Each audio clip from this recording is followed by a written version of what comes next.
अध्यक्ष महोदय जी को मेरा कोटि कोटि नमन। आपने मुझे बोलने का मौका दिया, इसके लिए मैं तहे दिल से आपका आभारी हूँ।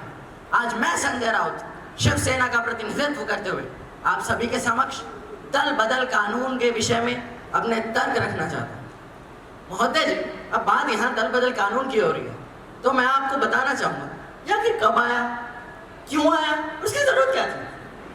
दल बदल कानून को 52वें संविधान संशोधन के द्वारा राजीव गांधी की सरकार सन 1985 में लेकर आई। इसे संविधान की 10वीं अनुसूची में जोड़ा गया। अब हमारे जहन में प्रश्न उठता है, क्या इसकी जरूरत क्या थी। इसकी जरूरत यह थी, उस समय तो कांग्रेस बूढ़ी हो चुकी थी, उसके टुकड़े होने लगे थे, वो बिखरने की कगार पर आ गई थी, जिसके वोट उसकी कुर्सी की जगह जिसके नोट उसकी कुर्सी होने लगा था। इस कारण यह बिल आया। अब हम वास्तव में समझते हैं कि वास्तव में इस बिल में था क्या। इस बिल के तहत यदि कोई निर्दलीय एमपी एमएलए पार्टी बदलता है तो उसकी सदस्यता जाएगी, कोई एमपी एमएलए पार्टी बदलता है तो उसकी सदस्यता जाएगी, या राज्यसभा का कोई नॉमिनेटेड मेंबर अगर अपने कार्यकाल के 6 माह के बाद किसी पार्टी से जुड़ता है तो उसकी सदस्यता जाएगी। यह एक अति शोभनीय संविधान बनकर उभरता, पर इसमें एक बात जोड़ दी गई जिसमें इसका मान था।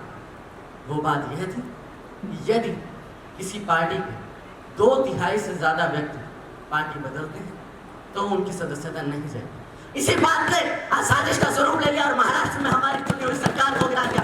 भाजपा ने पैसों का लालच देकर, वो क्या था 4 people by people, come on, for the people, by the people, to the people, नारे की धज्जियां उड़ा दी गई, लोकतंत्र के पर फूल चला दिए, पैसों के लालच में पार्टी को तोड़ दिया।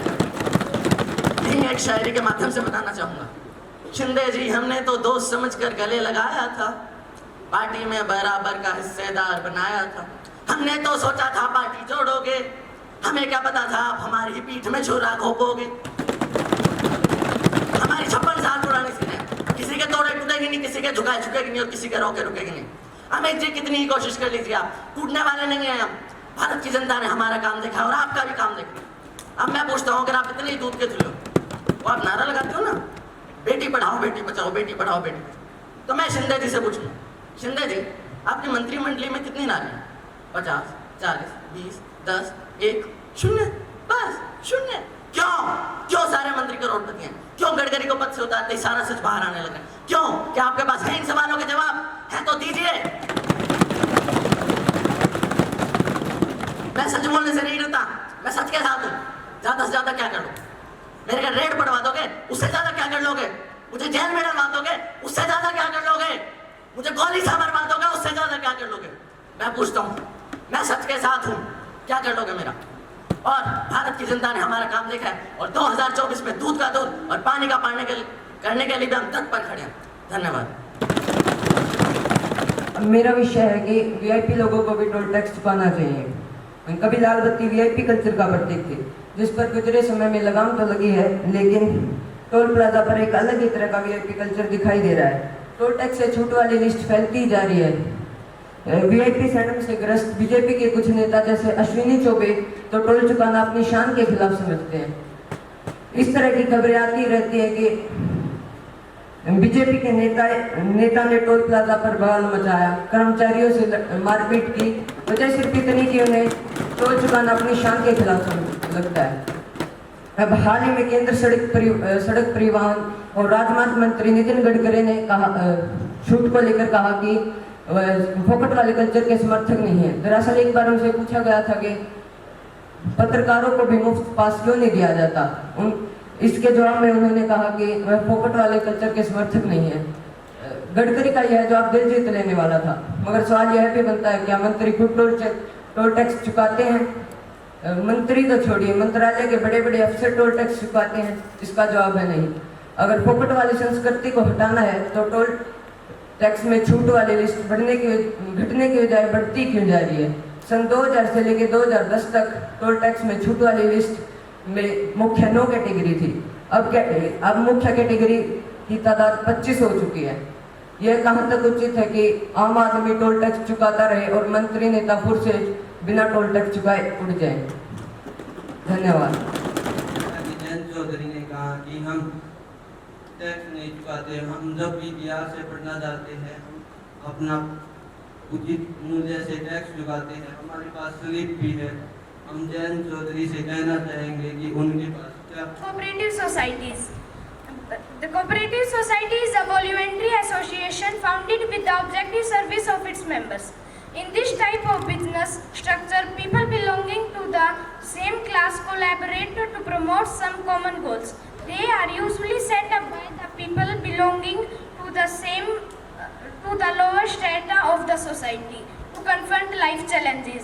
In this practically, cooperative society is considered as a voluntary association.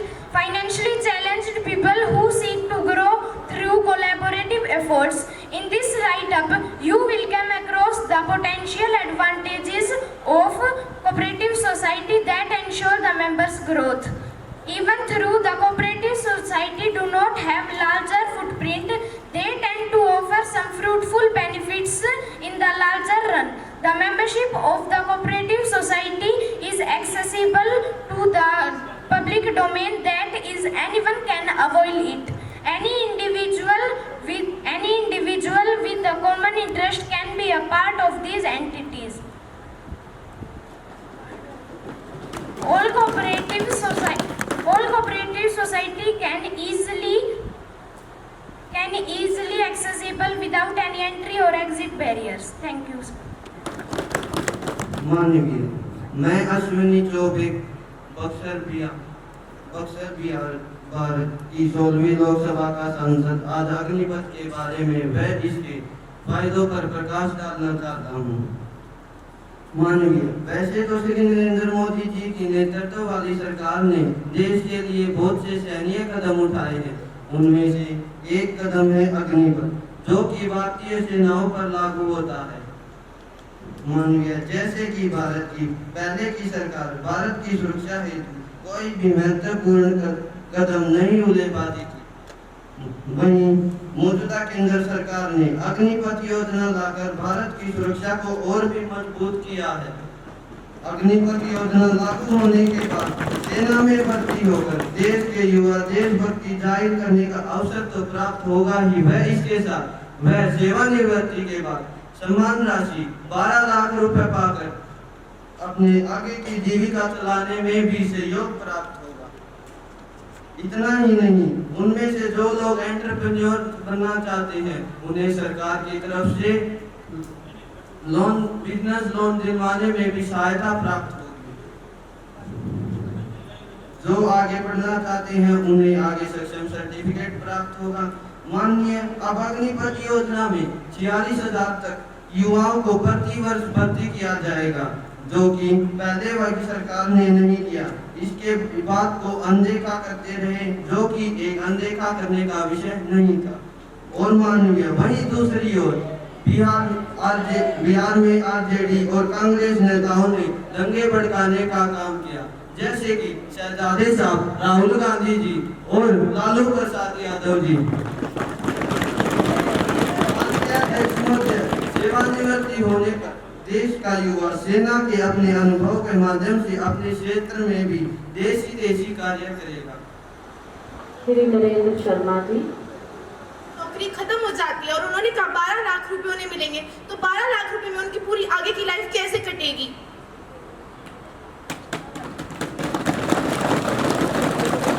में उनकी पूरी जिंदगी कटेगी। मैंने ये कहा है कि वो आगे है, जिससे उनकी लाइफ आराम से कट सकती है। आपने कहा था कि वे अपनी आगे की जीविका पूरी कर सकते हैं। जीविका चलाने में सहयोग प्राप्त होगा। और गारंटी क्या है कि उन्हें आगे जाकर जॉब मिलेगी? 12 लाख रुपए उपयुक्त धनराशि होती है, जो कि इसका मतलब कि वो सिफारिश से करेंगे? नहीं, जैसे कि मैंने कहा, एंटरप्रेन्योर बनने के लिए उन्हें बिजनेस लोन दिलाने में भी सरकार से सहायता मिलेगी। सिर्फ एंटरप्रेन्योर और बाकी जो आगे बढ़ना चाहते हैं उन्हें भी सक्षम सर्टिफिकेट दिलवाया जाएगा, जो कि एक उपयुक्त सरकार के नियमों के अनुसार उचित है। लेकिन आपके पास क्या प्रूफ है कि उन्हें आगे जाकर मिलेगा? अगर यही होता तो पूरी जनता इसके खिलाफ क्यों थी? ये सरकार है, यहाँ सब कुछ लिखित में होता है, ऐसा कुछ नहीं कि कहा और नहीं किया। लेकिन फिर पूरी जनता खिलाफ क्यों थी इसके, अगर इसके इतने ही फायदे थे तो? पूरी जनता इसके खिलाफ नहीं थी, कुछ लोग इसके सहायक भी थे, कुछ लोग इसके सिर्फ कुछ ही लोग, लेकिन सब ज्यादा तो इसके खिलाफ थे ना। की हालत हो गई है कि सरकार द्वारा लिए गए निर्णयों की बेबुनियाद की आलोचना करना उनका हमेशा हो गया है। अग्निपथ एक काफी अच्छा निर्णय है जिससे देश के युवाओं को बहुत मदद मिलेगी। जैसा कि इन्हें कहा कि अगर अग्निपथ के बाद उन्हें 12 लाख दे दिया जाए तो आगे वो क्या करेंगे। अब अगर युवा आर्मी में या किसी भी सेना में गया है तो वह ना केवल मानसिक और शारीरिक रूप से प्रबल हो जाएगा, जिससे वो आगे अपने जीवन को बढ़ाने में सक्षम रहेगा। और मैं विपक्ष के सांसद ने कहा था कि वुमेन एम्पावरमेंट में मौजूदा सरकार ने कुछ नहीं किया। पिछले कुछ सालों में मैं वक्ता से आग्रह करना चाहूँगा कि मैं इनका अपोजिशन करना चाहता हूँ। इन्होंने कहा कि हम सभी का अपोज करते हैं, हर बढ़िया पॉलिसी का अपोज करते हैं, पर आप पॉलिसी ऐसी बनाते हो कि अपोज करना पड़ता है।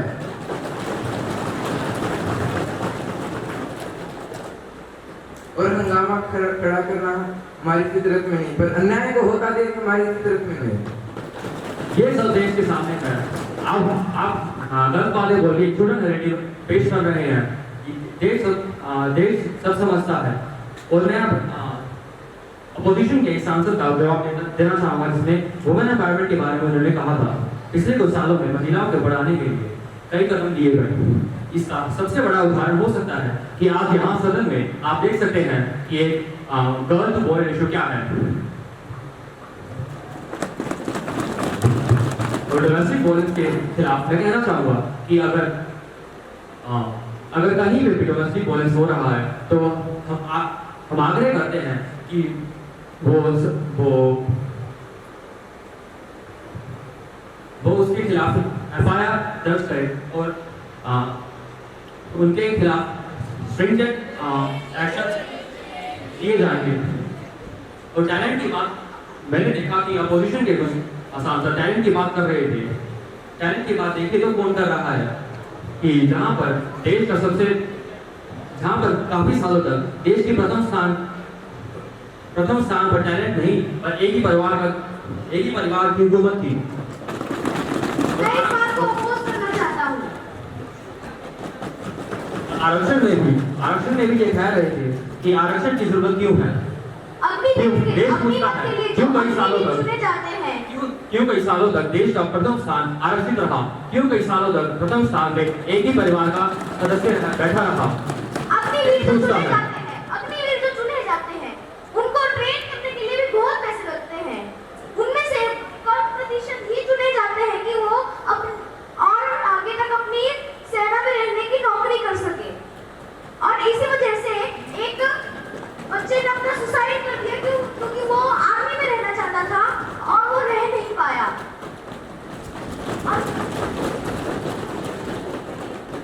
स्कीम्स लगा रहे हैं तो ये बताइए इतने सारे रेप के केस है जो आज तक सोल्व नहीं किए, क्यों नहीं किए गए? वो क्या लड़कियों को कोई राइट्स नहीं है? साल लग जाते हैं उन्हें सॉल्व करने में। आज तक ऐसे कितने केस है जो सोल्व नहीं हुए? उन्हें सीधा फांसी देनी चाहिए ना।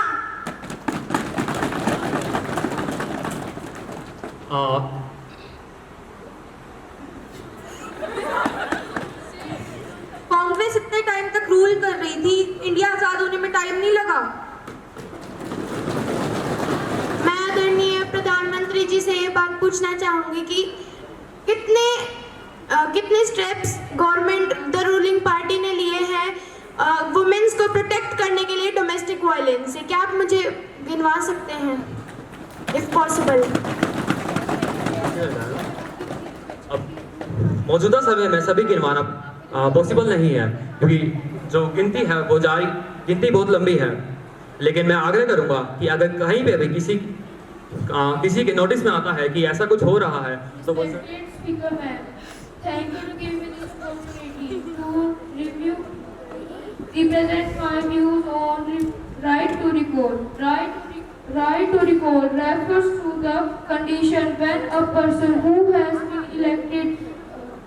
has been elected be removed from his office before the end of his term by a direct vote. In 2016, Varun Gandhi, representation of bill Lok Sabha को पास किया था क्योंकि एमएलए और एमपीएस अच्छे से काम नहीं कर रहे थे। Who has right to recall?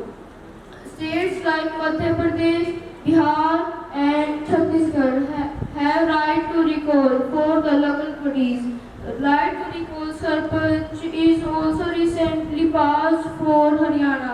In 1994, Punjab get also provisions on panchayat level. Advantages: right to recall believed to check corruption and criminalization of politics. It increases the level of democracy and option to correct the wrong without waiting for the next 5 years. A free and fair election is the right of the citizen of the country. It gives power to democracy. It took honesty in election. It reduced cheating in system. Thank you. मैं नितिन गडकरी माननीय अध्यक्ष महोदय को धन्यवाद कहना चाहता हूँ। मैं नितिन गडकरी माननीय अध्यक्ष महोदय को धन्यवाद कहना चाहता हूँ कि आपने मुझे यहाँ बोलने का अवसर दिया। महोदय जी, जब 2014 में हमारी सरकार सत्ता में है और जब मैं ट्रांसपोर्ट मिनिस्टर बना तो मैंने देखा NHAI की आर्थिक स्थिति बिल्कुल भी अच्छी नहीं थी वहाँ पे। तो हमारी सरकार ने उसमें सुधार लाने के लिए टोल टैक्स को इंट्रोड्यूस किया। और हम अगर आज की बात करें तो देश के हर 60 किलोमीटर की दूरी पे एक टोल प्लाजा है और इससे कुल रेवेन्यू करीब 120 करोड़ रोजाना का आता है। और मैं श्री जय चौधरी जी का कहना चाहता हूँ कि आपने कहा था कि जो मिनिस्टर्स हैं बीजेपी के वो मतलब टोल टैक्स पे नहीं करते। मेरे को लगता है कि आपका जो आंकड़ा है ये काफ़ी पुराना है, क्योंकि अगर करंट आंकड़ों की बात करें तो 96.8 जो % पीपल हैं वो टोल टैक्स पे करते हैं, अप्रॉक्सीमेटली 97। और जो बाकी 3% है वो एक्चुअली डबल टैक्स पे करते हैं सिंगल टैक्स पे करने के बजाय, क्योंकि वो बचना चाहते हैं टैक्स पे करने से। तो उन पे भी अभी लीगल काम चल रहा है, तो हम उसमें सुधार करने की कोशिश करेंगे। माननीय प्रधानमंत्री जी द्वारा जब आत्मनिर्भर भारत की शुरुआत की गई थी तो उसका मकसद था कि हमारे स्वदेशी उपकरणों का एक्सपोर्ट बढ़ाया जाए। तो उसके लिए हमारे देश में रोड कनेक्टिविटी को इंक्रीज करना भी ज़रूरी है, क्योंकि जब हमारे देश में गुड्स ट्रांसपोर्ट का 80% हिस्सा रोड्स के थ्रू ट्रांसपोर्ट होता है। और मैं आपको बताना चाहता हूँ कि देश में जो अभी करंट कुछ प्रोजेक्ट्स चल रहे हैं जो कि न केवल भारत में जबकि आस पड़ोस के जो देश हैं उनमें भी अपनी कनेक्टिविटी को इंक्रीज करते हैं। उनमें से कुछ प्रोजेक्ट्स हैं India Bangladesh rail link project, जो कि अभी 2021 में ही कंप्लीट हुआ है। जो टोटल उसकी लेंथ है वो 21.5 किलोमीटर है, जो कि 10 kilometre in India and 11.5 kilometre इन बांग्लादेश है, जिससे हमारे बीच में ट्रेड बढ़ेगा। सेकेंड है Kandla multi modal transit transport project. Third, Indian Myanmar Thailand trial highway, जो कि हमें म्यांमार के थ्रू थाईलैंड से कनेक्ट करेगा। And last one, international north south transport corridor, जो कि मुंबई और कांडला पोर्ट को ईरान से कनेक्ट करेगा, देन ईरान टू मॉस्को और बाय रेल और बाय रोड कनेक्ट करेगा, जो कि हमें पूरे यूरोप को कनेक्ट करता है, जिससे हमारा ट्रेड और पूरे यूरोप तक इंक्रीज होगा।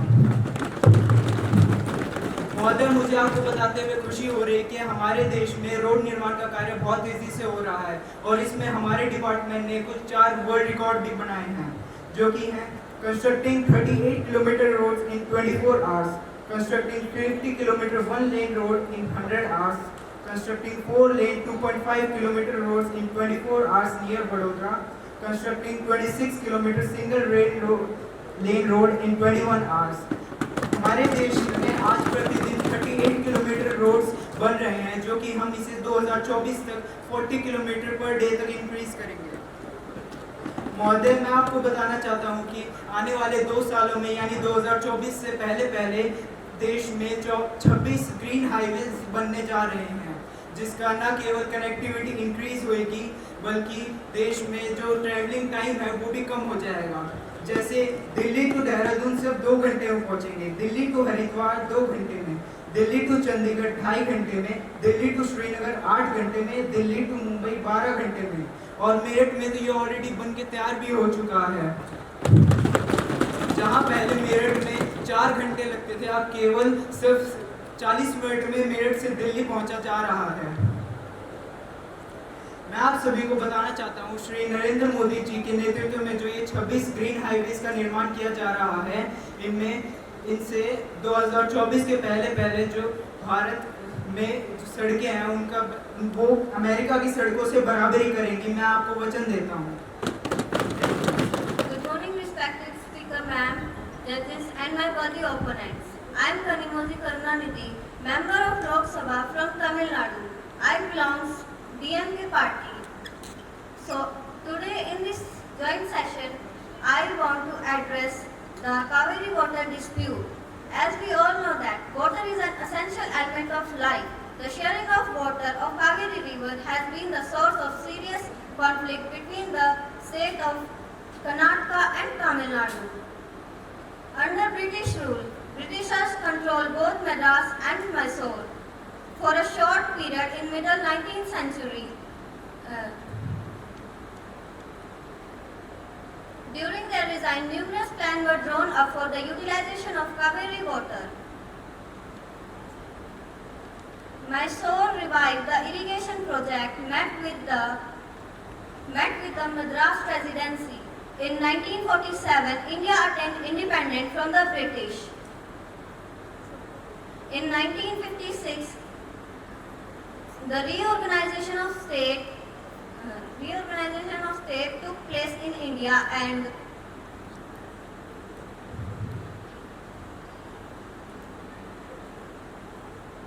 on the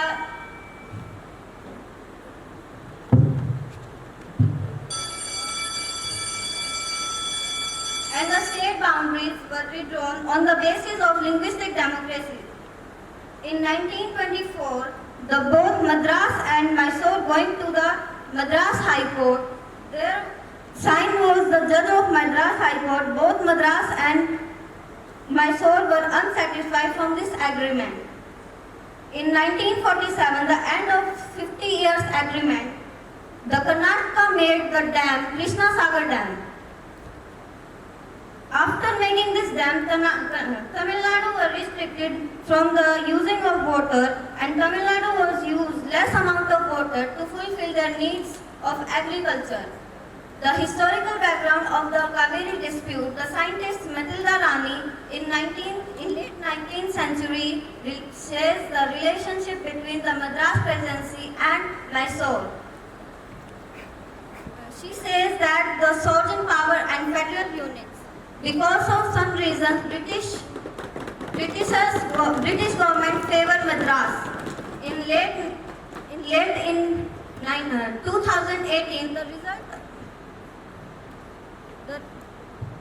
the result of Supreme Court were Tamil Nadu and Puducherry both allotted only 56% of Kaveri water, while 41% would be given to the Karnataka and remains in the hand of Kerala. I request the Modi government to resolve the issue of Tamil Nadu. Now I want to raise another issue of justice, that is justice delayed is justice denied. That means न्याय में देरी ही अन्याय है. So once a time, Dr. B.R. Ambedkar said, people of a nation will lose their confidence from the legislature and executive, but it will be the evil day. They lose the confidence in the judiciary. So my point is, why delay in justice delivery? In my point of view, the corruption in the Indian judiciary and the lack of staff, there is lack of good quality and no more experienced judges post in the High Court and Supreme Court. In nearly 87.5% pending cases in the lower court. In such cases, the witnesses in the case does not forward, and the medical forensic reports were taking a lot of time to present it. I aware the BJP government in he says, in 2020, the new policy was published, Mission Access Judiciary to all, justice to all, but they were not working on that. Once and sometimes due to lack of knowledge, judges were punished the innocent one and free the guilty. Instant justice is a dream for India under BJP government. BJP government promised the Sabka Saath Sabka Vikas, but it followed the policy of Apna Saath and Apna Hi Vikas. I requested BJP government to increase the number of judicial institutions and give guidelines on the speedy trials, so that at last I want to say that the result of all the work which was done by the Modi government will be reflected in the 2024 elections. Thank you. अध्यक्ष महोदय, आपने मुझे बोलने की अनुमति दी, इसलिए मैं ज्योतिरादित्य सिंधिया आपका तहे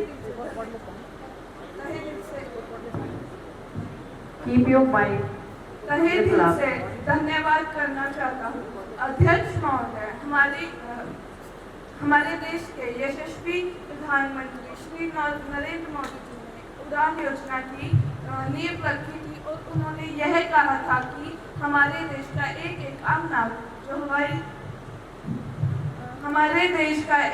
आम नागरिक जो हवाई चप्पल पहनता है वो भी हवाई जहाज में उड़ सके।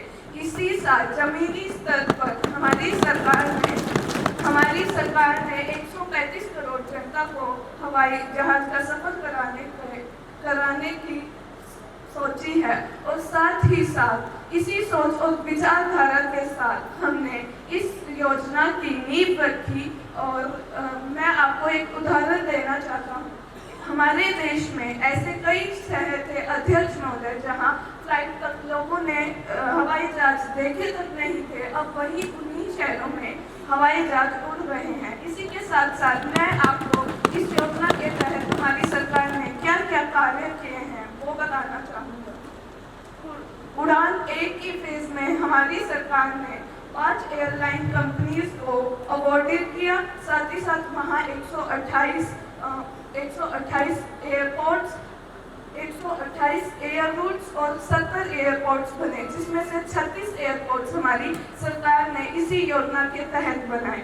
अध्यक्ष महोदय, दूसरी फेज में हमारी सरकार ने 73 अंडरसर्व्ड और अनसर्व्ड एयरपोर्ट्स को और हेलीपैड्स को भी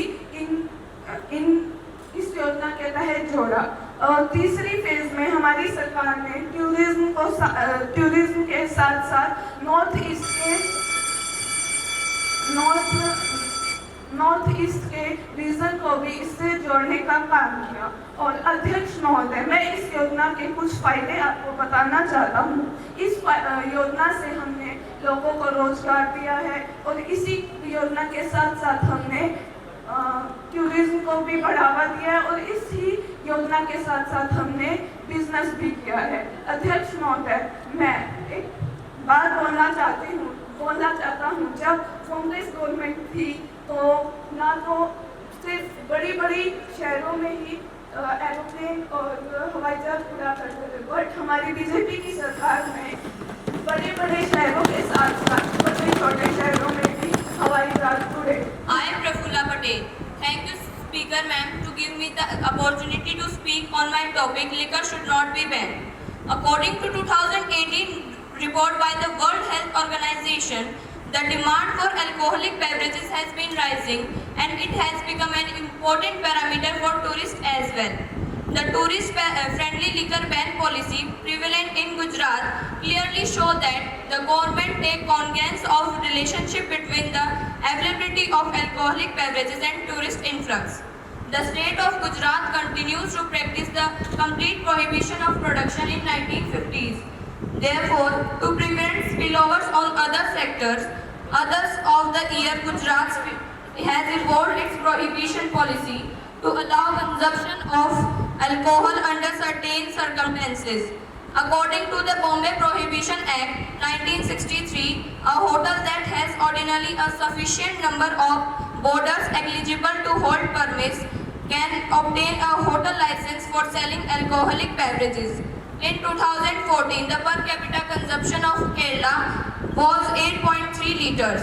The total estimated loss of tourism was the tune of 700 billion. Due to such a substantial impact on the economy and employment, the Kerala government had to repeal its decision for alcohol ban in 2017. Prohibition has its pros and cons, and its implementation has proved to be challenging task. Post-introduction of GST, revenue excise has become one of the major taxes collected by states on their own. Government has been forced to withdraw all capital intensives in Bihar. A state like Bihar cannot afford loss of revenue and a blow of economic activity of that magnitude. Moderate alcohol consumption may provide some health benefits such as reducing our risk development, common cold, etc. Thank you. Plastic waste or plastic pollution is the accumulation of plastics object in the Earth's environment. It adversely affects on the wildlife habits and humans.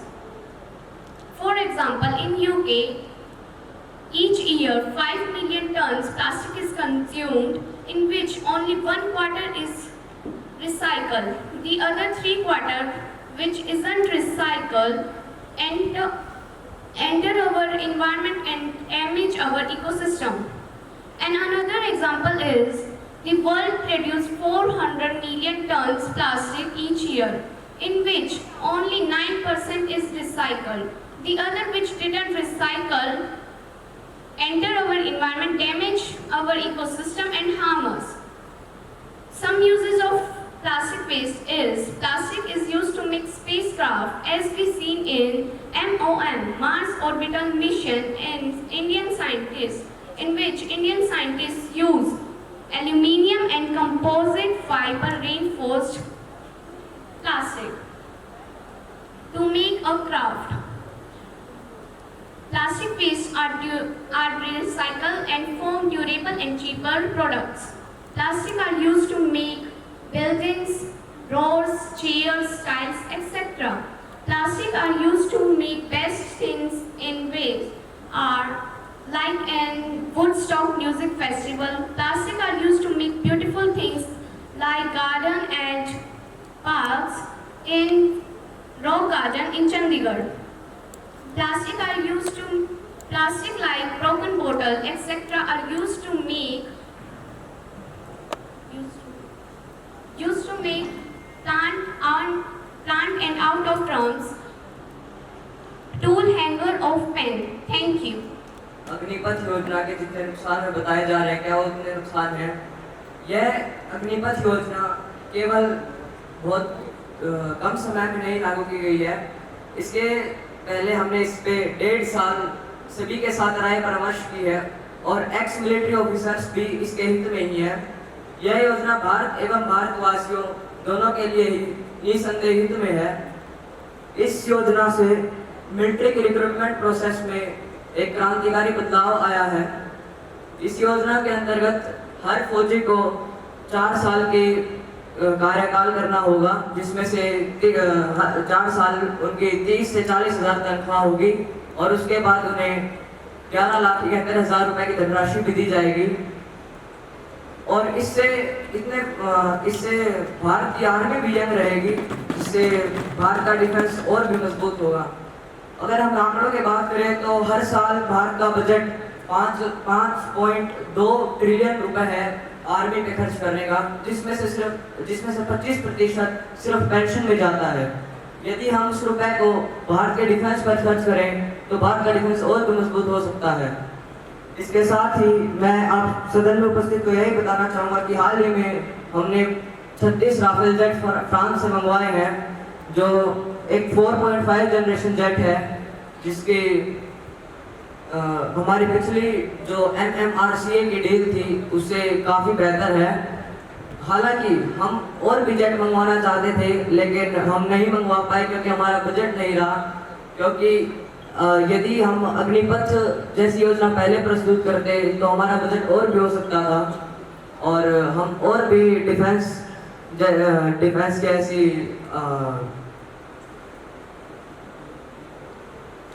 और भी ऐसे आधुनिक हथियार मंगवा सकते थे दूसरे देश से।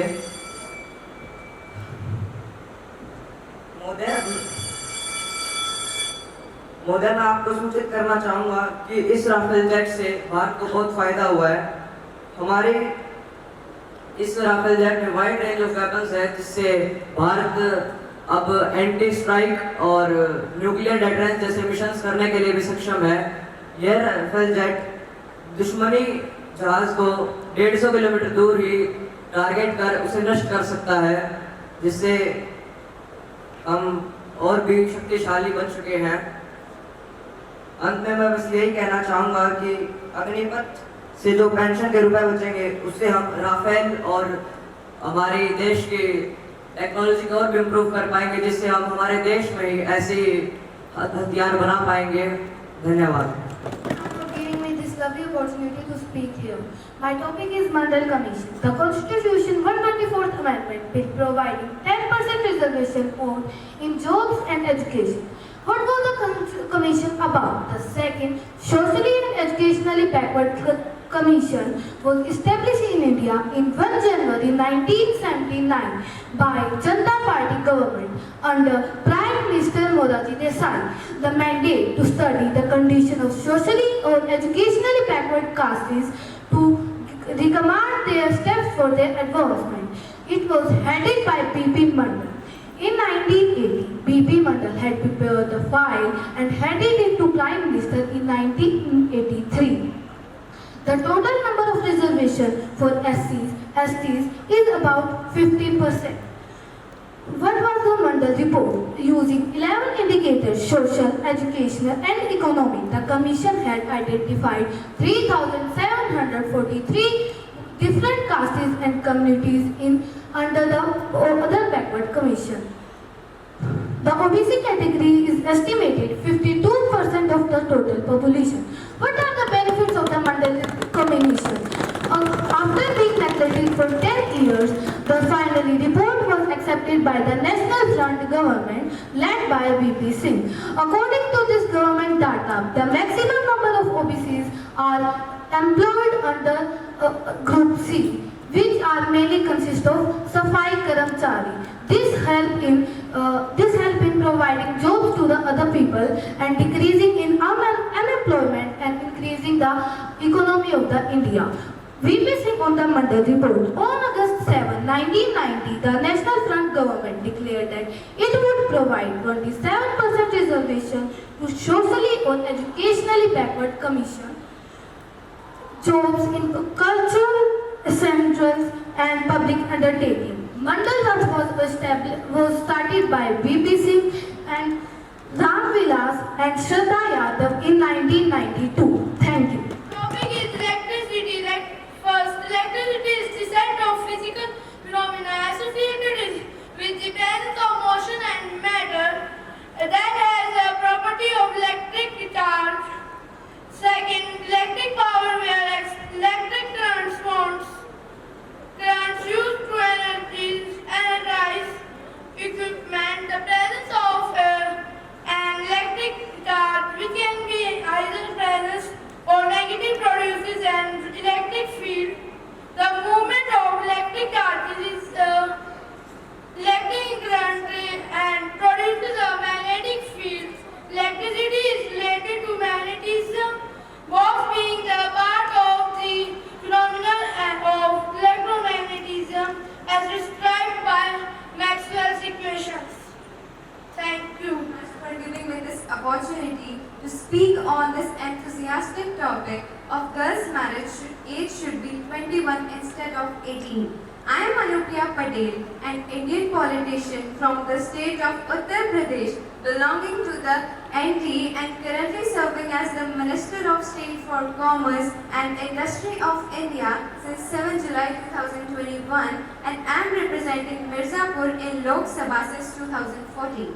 And I am going to talk about the age of girls' marriage should be 21 instead of 18 as compared and equal to the age of boys' marriage.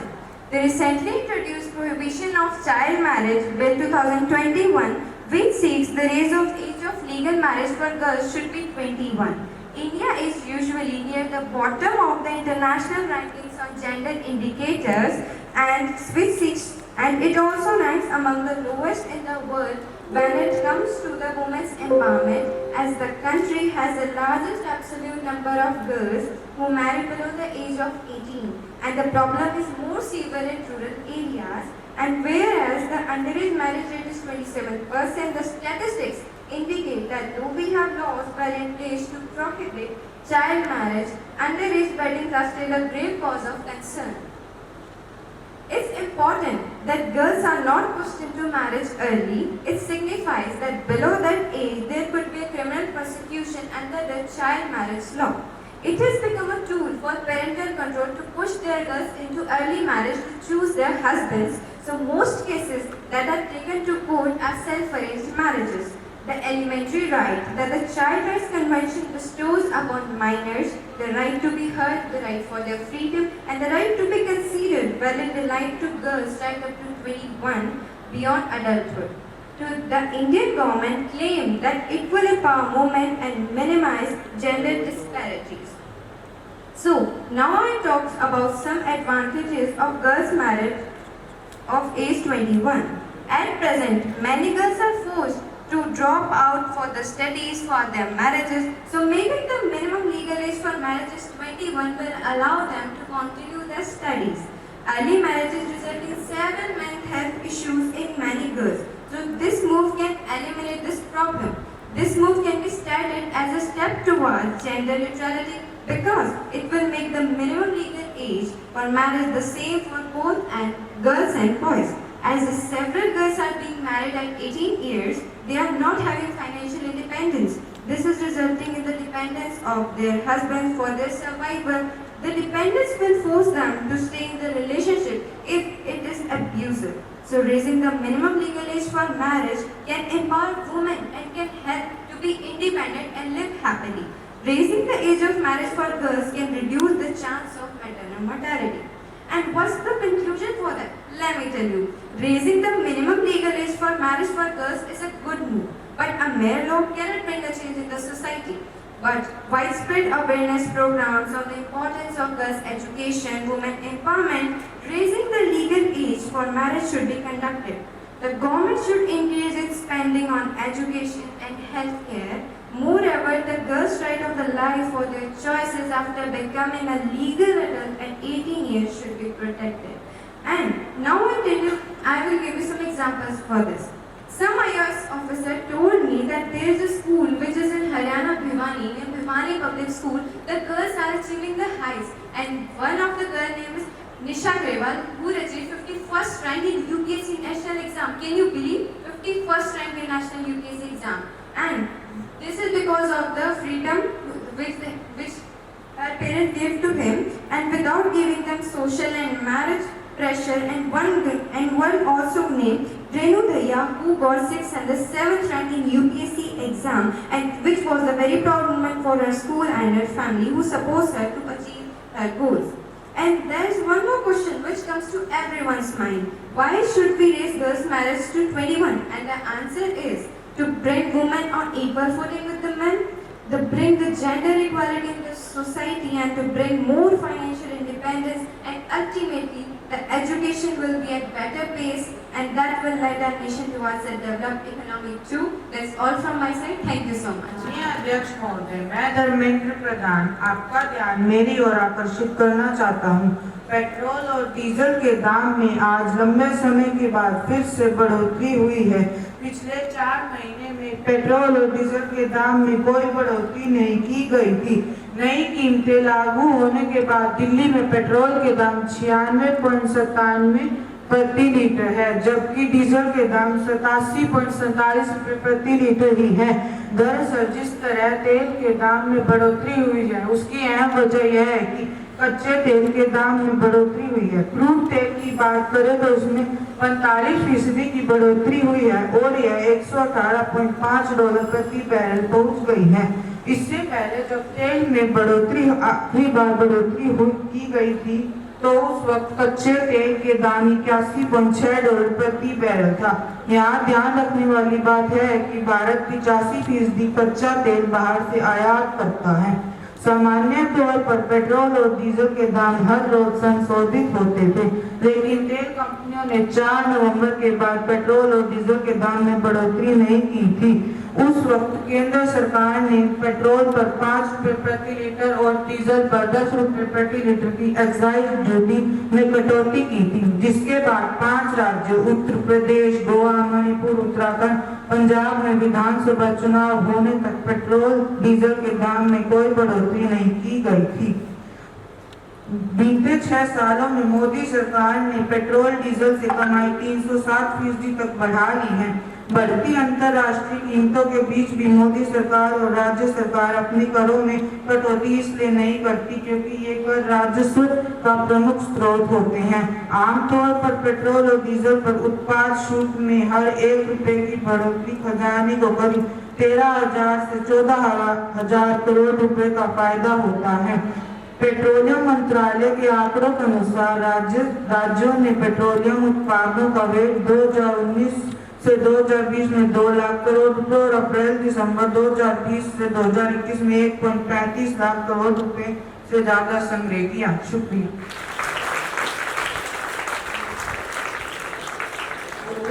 Tell you at the end of the session. So before going for a break, I request a beautiful lady amongst us, Madam Kamla Bhardwaj.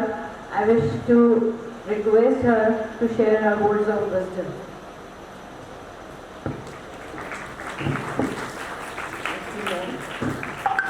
Namaskar, pranam, and very good morning to all dear all. It's a wonderful, eye-opener and amazing program. These adjectives are for you all. And the adjective which I want to have that is satisfying to all of us sitting in front of you. Why satisfying? Because I belong to defense background and little bit all freedom fighters lives in my heart. Let it be Nehru, Bhagat Ji, Lal Bahadur Shastri, Indira Gandhi, Bhagat Singh, Azad Ji, all live and constantly they are not like they come out on national festivals day. Always they live within my heart.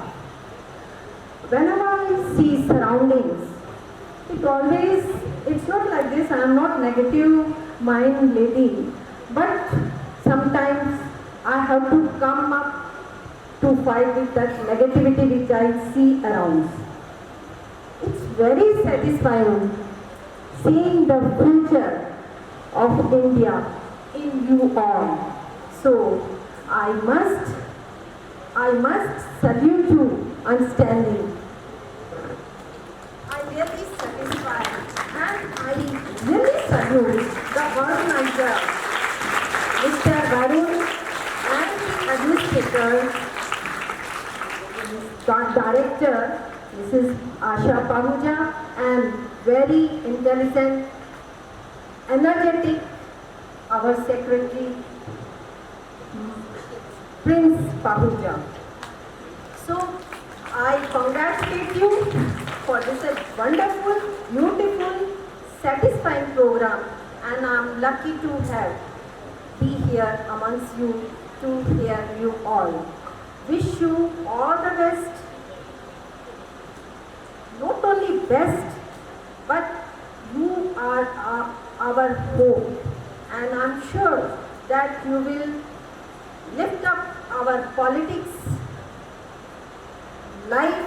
It's scattered upright when you were young, and you will fulfill all those dreams which our freedom fighter had in their mind. And मेरी तरफ से हृदय से बहुत बहुत बधाई और wish you all the best. Thank you. Thank you so much, ma'am. We had beautiful words from a beautiful lady.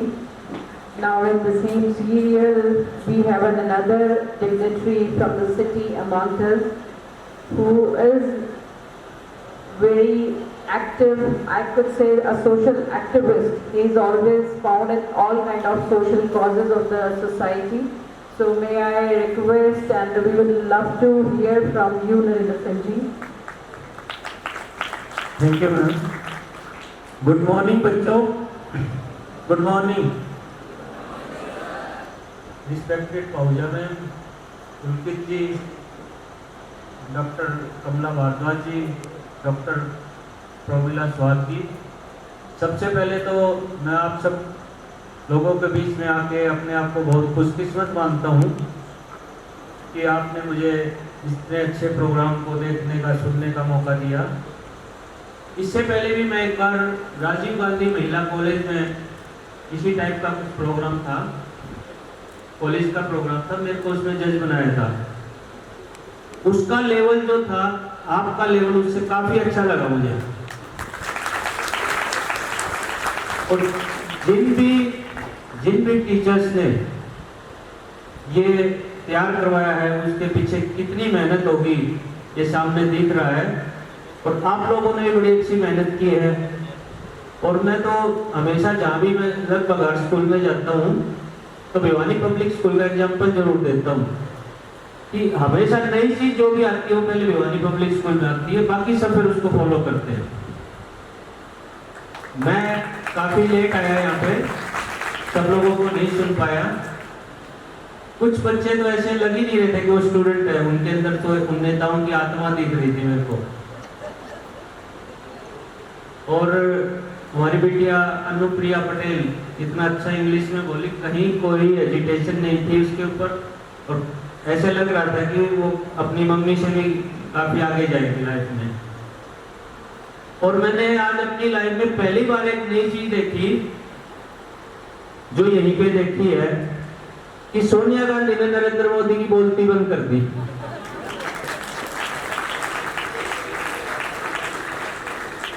इतने बेबाकी से सवाल जवाब कर रही थी कि मोदी साहब तो घबरा गए। तो मोदी साहब, आगे 2024 का इलेक्शन भी लड़ना है आपको, और फिर से बीजेपी को अगर सत्ता में लाना है तो सोनिया गांधी जी के सवालों का जवाब आगे से अच्छी तरह से तैयार करके लेकर आए। और वैसे तो ये अटपटा सा लगेगा किसी एक बच्चे को हम रिकॉग्निशन दे, बाकी सबका बहुत ही बढ़िया पार्टिसिपेशन लगा मुझे। तो मैं सोनिया गांधी जी को मेरी तरफ से 500 रुपए का छोटा सा टोकन ऑफ लव देना चाहूँगा, क्योंकि मैंने अपनी लाइफ में पहली बार सोनिया गांधी जी को इतने अच्छे बाकी से बोलते देखा है, और मोदी जी को उनके सामने लड़खड़ाते देखा था। Thank you so much. Sir, I don't know your name, who is in the role of Narendra Modi. Don't get demoralized. You are giving your best, and you know this is the right opportunity to learn more things.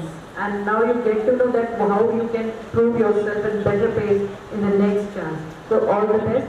And the house is adjourned for 20 minutes. We'll gather again after 20 minutes.